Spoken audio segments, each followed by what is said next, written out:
It looks like we've run out of open space, but you can see here a lot of hoof prints from deer, so I'm reasonably happy that this route will be good to follow. It's difficult to walk through this type of forest, so you tend to take the route of least resistance, but according to my compass and the position of the sun, I'm drifting too far south.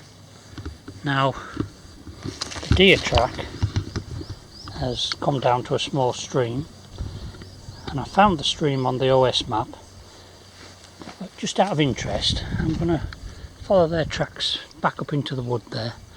There's a bit of a light area up there, don't know where it goes, but if we keep heading a little bit further north it'll keep us more on our track. You have to remember that these plantations have been planted by man, so they tend to leave routes through them for easy access when they bring the heavy vehicles up for felling. Okay, we'll follow this for a while and see where she brings us out.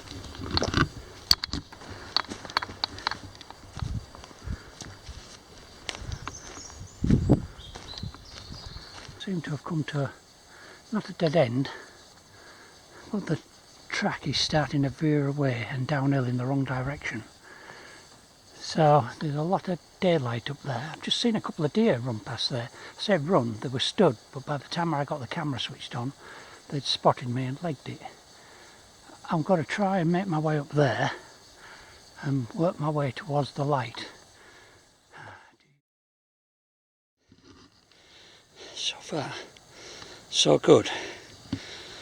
That is a 1-in-1.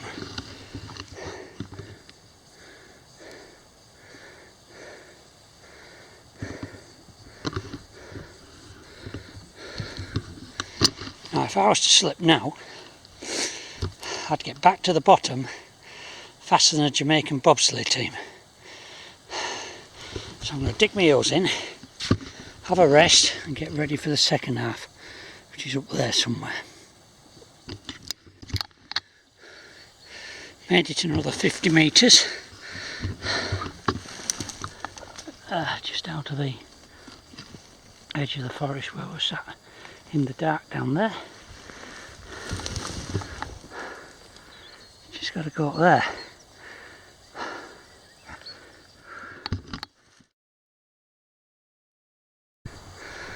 That's the view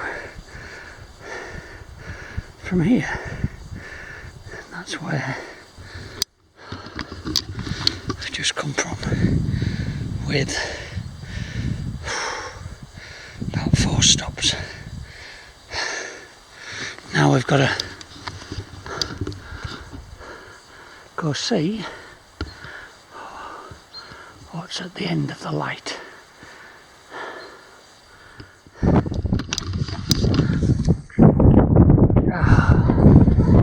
That's where I've come from. Just wanted to get to today. It's at the end of that valley.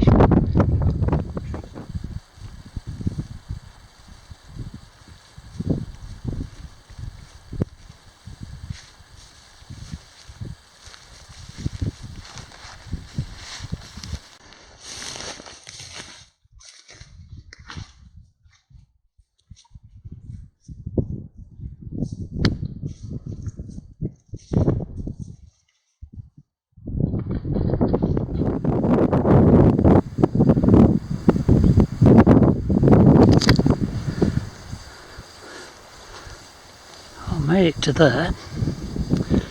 I can get through this fence because it's all broken, but I can see some steps over there, over the fence. So I think I'll just have 10 minutes and see if I can decide which way to go.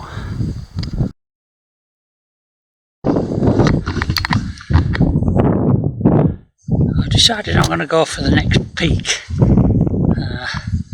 I'm going to head down into the bottom here.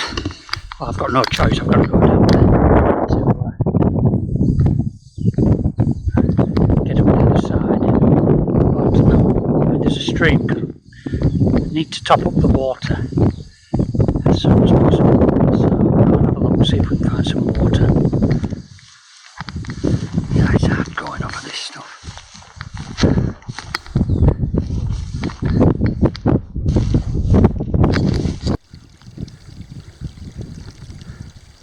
So this is what we need. Water. There's a bit of a pull there. So I'm going to stop for a break. Replenish stocks.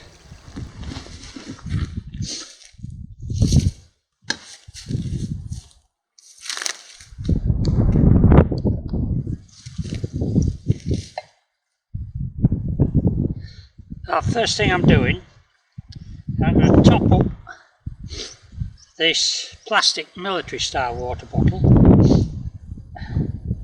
out of this Zig bottle, and that's because I prefer drinking, more water coming off the end of my nose, I prefer drinking out of this bottle than that bottle. I like the feel of it round my lips better. Right, I think I've seen what looks like a mini waterfall down there. So I'm going to go up there and see if I can fill this bottle up now.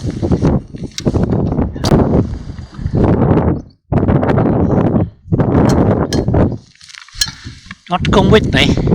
Yeah, alright, come on then.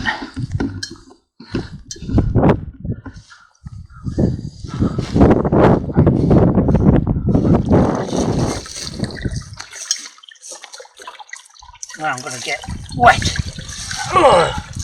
I'm going to lie down in here. Let's see if we can handle this.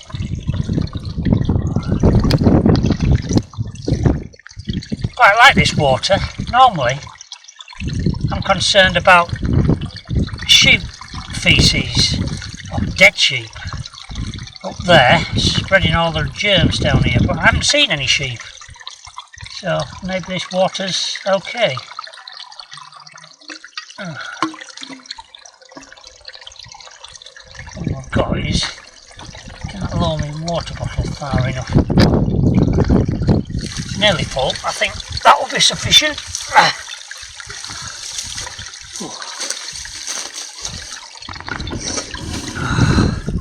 About 2 inches from the top. Yeah, surely something floating in there. Oh well. Right, let's get back to the rucksack and see what we're going to do next.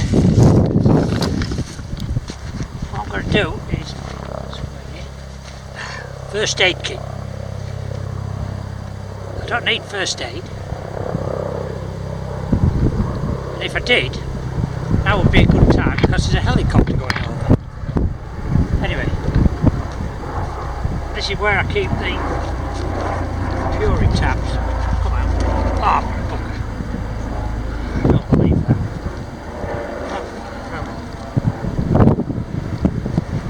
Hang on a minute, we've had a bit of a moment here. What the hell's happening there? There you go.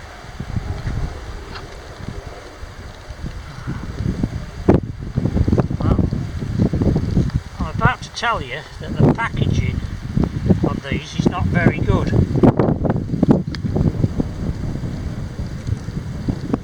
As I pulled it out,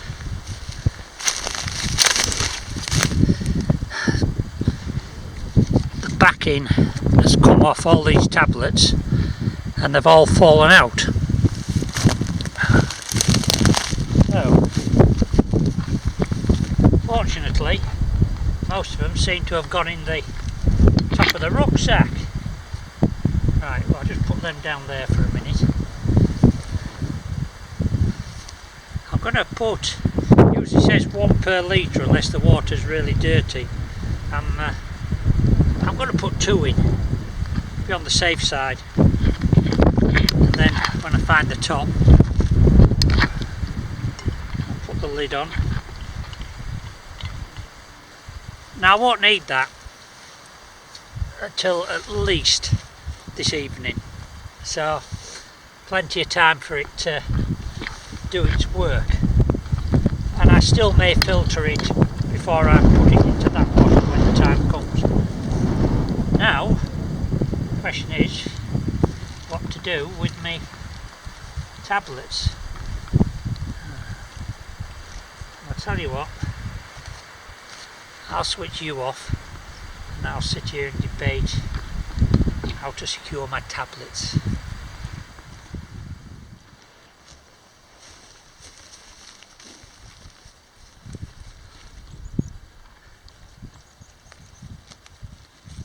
Secured the tablets. Tesco bag, sandwich bag. Great, you might think.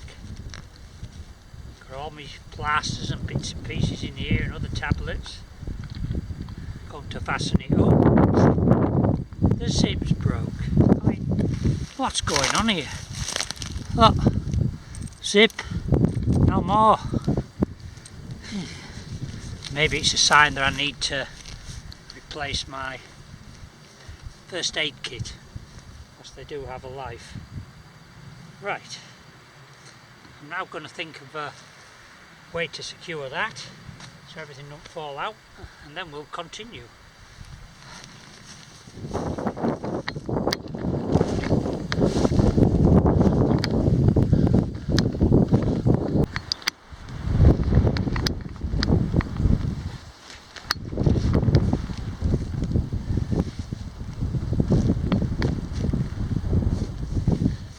Doesn't help when somebody puts a bloody great fence in the way.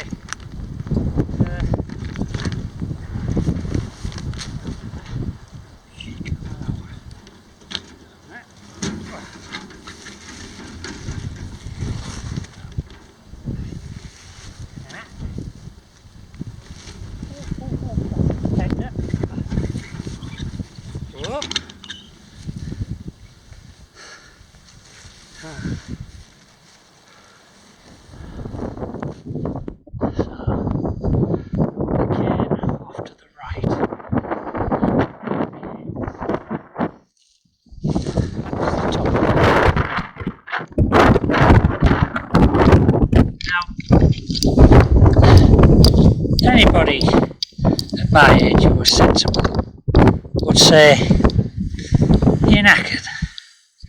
Don't go and push yourself up to the top of that hill.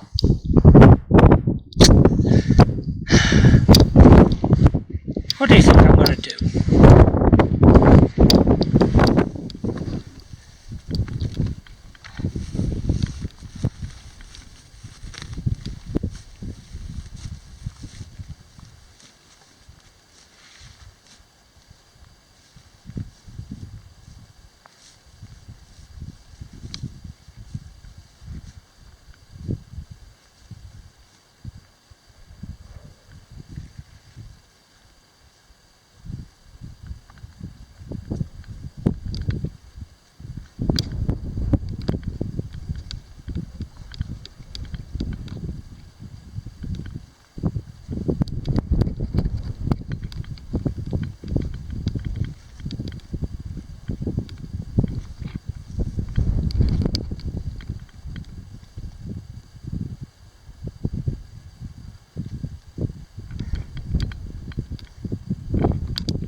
I have been sat here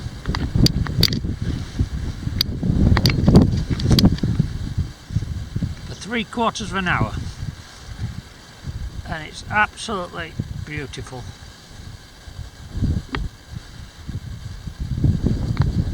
Was the pain worth it? Yeah, I think so. And this is such a comfortable seat. I've got a problem. I don't particularly want to move, but I'm going to have to move In fact, I'm going to have to move somewhere where I can get me tarp up and get comfortable for the night. But I'm comfortable here. I'm almost tempted just to get inside that bivvy bag and just sit here all night. Of course, we all know that at 2 o'clock in the morning won't be very pleasant if the wind gets up and if it starts raining. So I'm going to have to make an effort.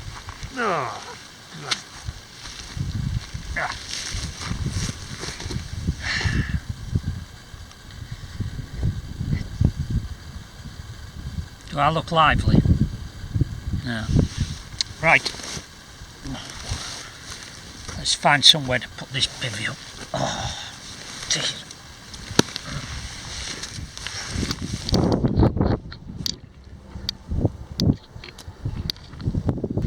So, somewhere to sleep for the night. Now, you may find this a bit of an odd place, but this is one of the advantages of not having a tent. You can virtually lie down anywhere. And what I had to find was somewhere that was dry, sheltered from the east through north winds, with a view. And this is it.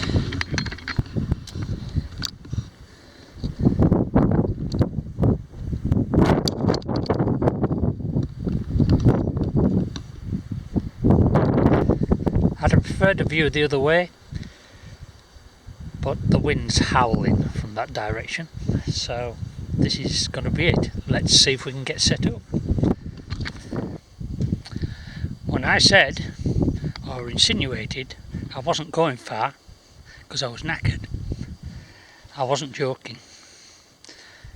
Home for the night.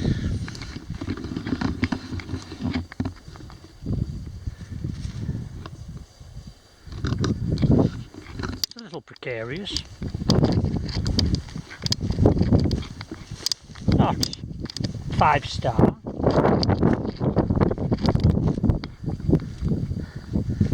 Just have to hope I don't roll out in the middle of the night. Let's go take a look inside. Amaze ourselves with the level of luxury. So here we are. I'm sleeping on some rocks.